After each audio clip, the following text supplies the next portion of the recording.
এই যে দেখেন, আপনারা একটু দেখেন, এই যে এখানে এই যে টিস্যু পেপারটা, এইটা কিন্তু এই প্যাকেটটার ভিতর থেকে বের করাটা খুব সহজ। এই যে টান দিছি, বাইরে হয়ে গেছে আরামসে, ঠিক না?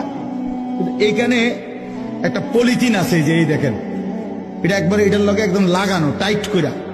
এই যে পলিথিনটা দেখছেন নি, এইটা কোনো আপনি টান দিলে এই চলে আসবে না, এটা কাপড়টা না আসে, কিন্তু পলিথিনটা এইটা টান দিলে স্বাভাবিকভাবে কি হবে না। তো এটা কি করতে হবে, এইটারে এরকম টাইনা টাইনা ছিটতে হবে, বুঝছেন? এটা বাইরে কি করতে হবে, এভাবে ছিটতে হবে। এই আল্লাহ রসুল বলছে, কসম আল্লাহ, আমি নিজে হাদিস পড়ছি, পড়াইছি। নবীজি বলছে, নাফরমানের রুহুটা কণ্ঠনালীর থেকে বের হতে চাইবে না, মালাকুল মউত আজরাইল ধইরা এইভাবে সিরা টুকরা টুকরা করে টাইনা হেসরাইয়া বাইর করে তোর কলজা ছিঁড়া ফেলবে, তোর রুহু ছিঁড়া ফেলবে।